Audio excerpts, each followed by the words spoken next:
Sir, sino po sila, sir? I am GJ Caparos. Okay, Boss GJ, anong auto tong dala natin dito, boss? Well, makita nyo, Toyota Yaris 2016. Oh. G variant, automatic before. Okay, before yan. Oh. Before. Ito, boss, anong tema ng auto pala natin, boss? Sige po. Well, siguro racing kasi pag nakita nyo yung setup natin, Medyo kakaiba. kakaiba. So kailangan nyo talaga Ako mga auto, ito nagpatuldok dito sa event na ito ng South United House. Siyempre, shoutout tayo kay Boss PJ Romero. Thank you, Boss, sir. okay, Boss GJ, siyempre, hindi ko na patatagalin. Very curious sa mga auto natin. Sige. Paano ba kayo nahilig sa pagkukotse, boss? Sige. Well, 2001 pa lang. So, unang swap kasi natin, Nissan Sentra na SR20. So, hanggang naging SR20 VET, yung turbo, full carbon. B30 yung sinasali talaga natin yan sa NDRC. Yun talaga. So, ngayon, after, nabili kasi yun. So, ngayon, ang nirace ko naman, yung Geely, Cool Ray. So, kung mababalitaan nyo. So, after, may project naman talaga, which is ito ng Toyota Yaris. Okay. Kung ba ito parang waiting na ang datingan eh. Ito, Yes, sir. Kasi, actually, matagal siya. 3 years. Kasi from 1NZ na engine, yung original niya, naging 2ZZ, yung pang Celica. Okay. Then, syempre, hindi tayo nakontento. So, dito tayo naiwan sa K24. 20 po. Ayan, na-declare na rin, boss. Siyempre, mamaya, dyan muna, Yes, i-hold sir. mo muna yung kwentuhan na yan. Boss, syempre, dito sa auto culture, check na natin interior, exterior, tsaka engine bay. Okay lang, boss? Yes, sir. So, tara, check na natin. Tough long battery. Tough and long life.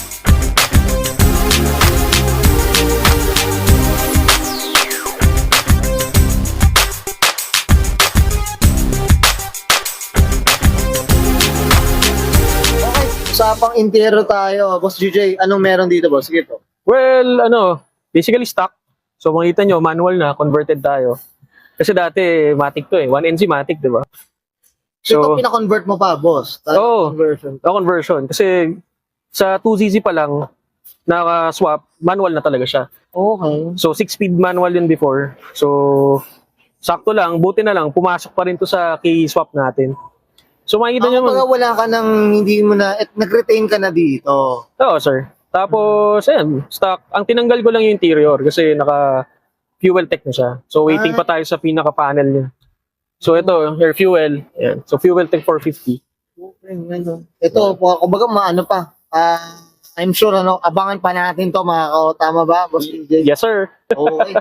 Boss, okay na tayo sa interior, Boss DJ? Let's go. Check natin labas naman po. So, usapang exterior tayo, Boss DJ. Ano meron dito, Boss? Sige po. Okay, sir. So, makita nyo, stock pa rin siya. Nilagyan ko na lang ng chin. Okay. So, di ko alam, parang TRD something ata. So pa-correct na lang ako, guys. Okay. So, pag nakita nyo, 5 lug siya. 5x100. So, from Celica siya. Itong ano. Yes, sir. Okay. Pero, Rota wheels pa rin gamit ko kasi before pa lang, Rota na talaga ako eh. Baga, kampante ka na rin. Yes, sir. Kahit sa mga race car, yung pag nagsislick sa full sticks, talagang Rota. Hindi, tsaka iba rin naman gawa ang rota. Yes, sir. So, pang ano na rin talaga. Proud Philippine made. Okay, boss, ito regarding sa kulay.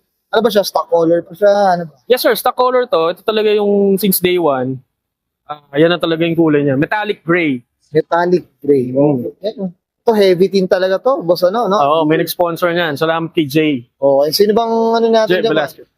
Yan, tato tayo dyan. Sponsor? Oo, boss. Si Berol Lubricant. Thank you very much, sir.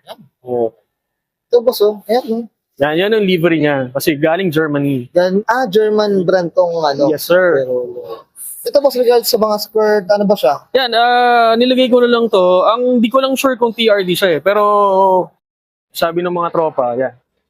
TRD siya. No? Yes, sir. Pa-correct na lang ako guys kung mali. Oh. Pasensya na. Comment down below kay mga dito Oo, video di na kasi ito ako ni masyado ng Toyota eh. Boss GJ, Yeah. ano? Ito, boss, regarding, ito napansin ko rin yung disc brake nila, rear disc brake. Yan, sir. Saan galing naman to? Galing din sa Eliga yan, sir. Ano to? Bolt-on, boss? Tama ba? Oh, di ko lang sure pero may ginawa si Kuya siya eh. SB Salon nag-mount nito. Okay. Ng engine sa anong front and rear brakes. So, siya na lang itanungin nyo guys. May Mga, ginawa siya dyan. Siyempre, comment down below kayo Mm. sa mga ano dyan, purist dyan, no? So, PM nyo na si, ano, Kuya siya, Kuya SB She, Salon. sa mga Siya gusto nyong nag-convert ano, niya. sa gusto nyo magpa-convert din ng mga Yaris nyo, mga. Yo. Okay, boss, dito sa likod naman, ano meron dito? Yan, wala, exhaust. Full exhaust, 3-inch ba? Jomar Exhaust. Jomar. Yan, sa Las Piñas. Usapang Las Piñas. Oo. Sir Jomar lang ang Thank kilala you, Kuya dyan. Jomar, sa exhaust natin. Ay, tayo dyan. Kay, Yes, sir. Okay. Sko. Okay na tayo dito, boss, sa labas. Usapang makina. Init-init na ako. So, tara, check na natin. Usapang makina tayo, boss. Wag na natin patagalin. Ano meron dito, boss? Sige po. K24 Okay. from Honda. Ito, boss, usapang Yes, sir. anong kwento dito? Paano napunta si Honda dito sa Toyota, boss? Sige po. Anong Well, kwento, boss? Sige po. Well, before kasi, original talaga yan, guys, 1NZ na Matic. So, nag-usap kami ni Kuya She, ng SB Salon. Sabi ko, paano ba natin mabibilisin? No? Kumuha ka ng 2cc. Sabi ko, sige, meron na ako dito. So, kinabit niya. So, after a while, syempre, nalabas ko naman siya. Eh, yung isa nating tropa, si Charles Louis, shout out, sumabog. Unfortunately, sumabog yung kanyang 2cc rin. So, binenta ko sa kanya. So, walang engine siya, di ba? So, ngayon, naisip na lang namin, lagyan natin ng K24, sabi namin Kuya She. So, ito na. Ito na naging nangyari. K24 na talaga siya. K24. Ito, boss, regard dito sa mga pagsampa, sino yung mga Okay. tumulong sa'yo, boss? Sige, boss. Yeah, ito. Ang tumulong sa atin.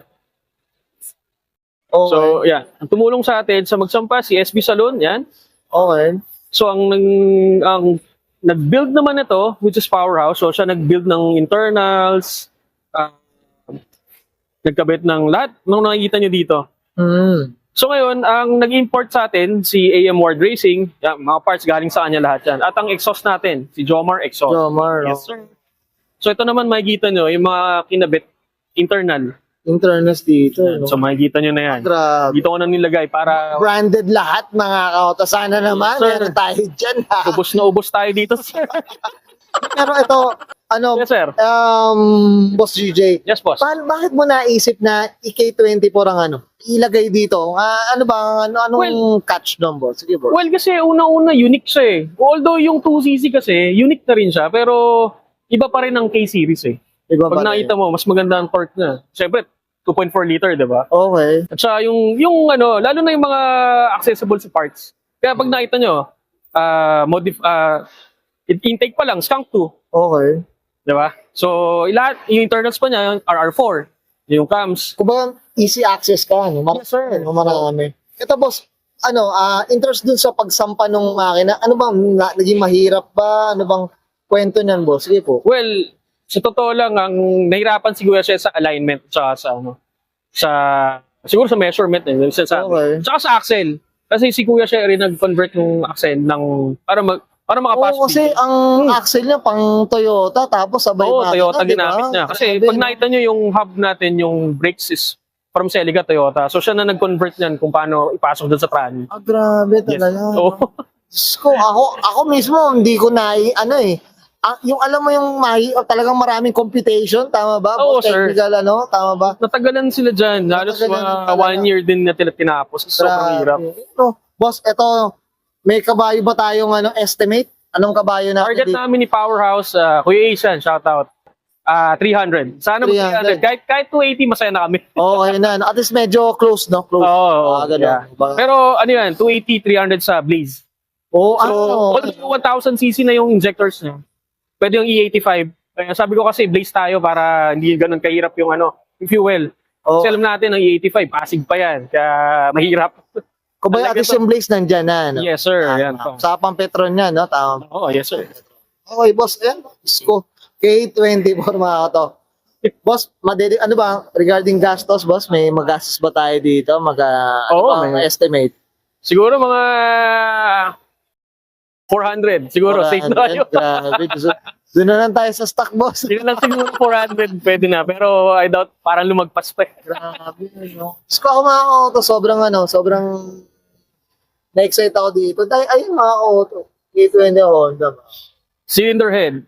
4-piston cylinder head. Yan, boss. Ito, boss, ano ba may mga gamit dito, boss, na nailagay mo dito? Yeah, ito, K-tuned na 90mm. Ito, skunk 2, pero CNC ported by 4-piston. 4-piston cylinder head, camshaft, 4-piston. Yan, hybrid racing fuel rail, FIC 1000cc, radium.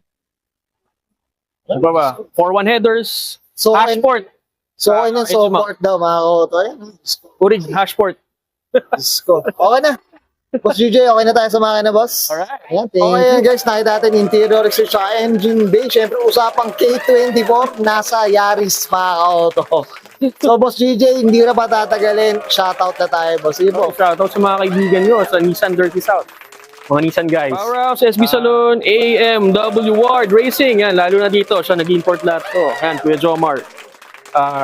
Exhaust. So guys, kung kailangan nyo pala ng towing, meron din akong towing, trucking services, Oo, yan. truck rental PH guys. Yan. Tawag lang kayo. Okay. Boss, Alright. siyempre, family nila, ano ba? Sa family ko, salamat sa pag-suporta Yan. at hindi nagagalit sa gastos.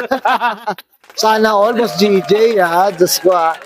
Laking inggit ko dyan. Okay, Boss GJ, okay na po? Alright. Okay, sige, susprayan ko na. Answer, GJ Caparos, Palsa ng 2016. Usapang Toyota Yaris G-Bar yan. Usapang K24 ng nasa Yaris, mga auto, and this is Oro Culture.